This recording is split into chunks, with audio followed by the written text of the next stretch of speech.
জাহির আব্বাসের সঙ্গে প্রাক্তন মন্ত্রী পুত্রের ঘনিষ্ঠতা, সৌমেন মহাপাত্রের ছেলে বোধিসত্ত্বের হাত রয়েছে কি জাহিরের মাথায়?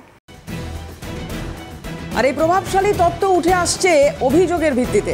অভয়া মঞ্চের সদস্য চিকিৎসক পবিত্র গোস্বামী তিনি এই অভিযোগ করছেন, মারাত্মক অভিযোগ। পাঁশকুড়া হাসপাতালে ধর্ষণে ধৃত জাহির আব্বাস, জাহিরের বাড়বাড়ন্ত বোধিসত্ত্বের প্রশ্রয় বলে অভিযোগ। ছেলের বিরুদ্ধে অভিযোগ ওড়ালেন প্রাক্তন মন্ত্রী সৌমেন মহাপাত্র। বোধিসত্ত্ব বিএমওই ছিল, আর পাঁশকুড়া হচ্ছে সুপার স্পেশালিটি হাসপাতাল। সুপার স্পেশালিটি হাসপাতাল ব্লক প্রাথমিক স্বাস্থ্যকেন্দ্রের অধীনে নয়। চিকিৎসকদের পাল্টা চ্যালেঞ্জ সৌমেন মহাপাত্রের। জাহিরের সঙ্গে বোধিসত্ত্বের যোগাযোগ কিভাবে বলুন? ডাক্তারবাবুরা আমার মুখোমুখি হন, না হলে পদক্ষেপ করব। কাদম্বিনী কাণ্ডের ওরা কিছু করতে পারবে না, এদের উদ্দেশ্য রাজনীতি। চিকিৎসকদের কটাক্ষ রাজ্যের প্রাক্তন মন্ত্রী।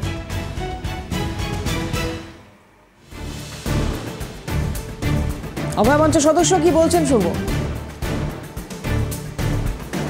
যে নারকীয় ঘটনা সামনে এসেছে, আমরা তার যে প্রতিবাদী যে মহিলা এবং তার যে সহকর্মীরা আজকে তার সঙ্গে পাশে দাঁড়িয়েছেন, সকলের প্রতি সংহতি জানাতে এবং প্রশাসনের কাছে আমাদের ক্ষোভ জানাতে আমরা আজকে এখানে উপস্থিত হয়েছি। বললাম যে এটা একদিনের ঘটনা নয়, বিগত 2018 সাল থেকে এই অভিযুক্ত জাহির আব্বাস নাকি নাম তার, সে কিন্তু অন্য অনেকের মাথায় হাত নিয়ে, যেখানে ডাক্তার বোধিসত্ত্ব মহাপাত্রর নাম নির্দিষ্টভাবে আসছে, আমরা নক্কারজনক যে তিনিও একজন চিকিৎসক, তিনি বোধহয় সম্ভবত মন্ত্রীর পুত্র, তার প্রশ্রয়ে তার মাথায় হাত রেখে মাত থাকায় এই ধরনের ঘটনা দিনের পর দিন ঘটছে এবং তারা বিভিন্ন রকমভাবে এই যে নির্যাতন সহ্য করতে বাধ্য হয়েছেন, কারণ তারা যেহেতু বেশিরভাগ গরিব নিম্নবিত্ত পরিবারের মানুষজন।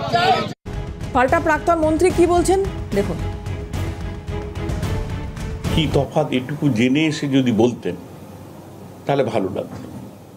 আমি ওপেন চ্যালেঞ্জ ছুঁড়ছি, এরা অভয়া কাণ্ডটা নিয়ে কিচ্ছু করতে পারবে না, চাইছে না। এর উদ্দেশ্য হচ্ছে রাজনীতি করা। তাহলে এই অভয়া কাণ্ড যখন শ্রদ্ধেয় মুখ্যমন্ত্রী তিনি বলছিলেন যে আমার হাতে ছেড়ে দিন, আমাকে একটু টাইম দিন, টাইম দিয়ে যাকে অ্যারেস্ট করেছেন আজ সিবিআই তো তাকেই বলছেন, তাহলে এরা কদিন সিবিআই অফিস ঘেরাও করেছেন? আসলে পলিটিক্সটা করার জন্য এখানে ওনারা এসছেন। আমার ছেলেকে ডিফেম করার জন্যে আরজিকর কাণ্ডের সঙ্গে জুড়ে দিয়েছিলেন। আমি মনে করি এদের জানা নেই যে আমার ছেলে doctor Bodhisattva Mahapatra, he was a student of PG. He doing his MBBS degree from PG. Trauma কেয়ারে 2 বছর হাউস স্টাফ ছিল, তারপর সে এখানে এসে প্রথম সুপার স্পেশালিটিতে জিডিএমও ছিল, তারপরে বিএমইউ হয় প্রাইমারি হেলথ সেন্টারে। আর জাহির বলে যে ছেলেটি আজকে এইসব কাণ্ডের সঙ্গে যুক্ত, সে করে কোথায়? সুপার স্পেশালিটিতে। তাহলে তার সঙ্গে বোধিসত্ত্ব মহাপাত্রের যোগটা কোথায়? চ্যালেঞ্জ করছি, যদি এই অভয়াকাণ্ডের যে ভদ্রলোকেরা এসছিলেন, যে ডাক্তারবাবুরা এসছিলেন, please come on, face to me directly, otherwise I will take the serious action. ছেলেকে আরজিকর কাণ্ডে জুড়ে দিয়েছিল, কোথায়? সিংহ মহাপাত্র ইন্টার্ন, আর তখন সে এখানকার বিএমওই। তাহলে এখন এরা চেষ্টা করছেন, এখানে একটা রাজনৈতিক দলের লোকেরা কাজ করছেন, আমি তাদের নাম করতে চাই না, তবে তাদেরকে আমি চ্যালেঞ্জ করছি, এই যারা লড়াই করছেন এরা ওই মিটিং মিছিল করছেন, কিন্তু যে সিবিআই দায়িত্ব নিয়েছিল তাদের বিরুদ্ধে কিছু করছেন না, মানে I think there is something fishy in between those who are involving to doing revolution, those who are wanting justice about Abhaya. চাই তো এরা যদি তাই চাইতেন তাহলে এই কথা বলতেন না।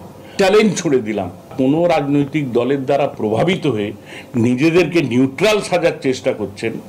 অভয়াকাণ্ডে তো কত টাকার কেলেঙ্কারি সে তো আমরা সব জানি। তারা কলুষিত করার চেষ্টা করলেও যদি প্রমাণ হয়ে যায়, আমি নিজের হাতে দাঁড়িয়ে থেকে সরকার বা প্রশাসন যারাই যা শাস্তি দেবেন আমি মাথা পেতে নেব। আর যদি না হয় তারা কি করবেন সেটা প্রশ্নবোধক চিহ্নে রইল। তিনি তার জানা নেই যে what's the difference between the super speciality and block primary health centre. Speciality headed by the superintendent, block primary health centre headed by BMH. My son Bodhisattva Mahapatra, now he is the student of neuropsychiatric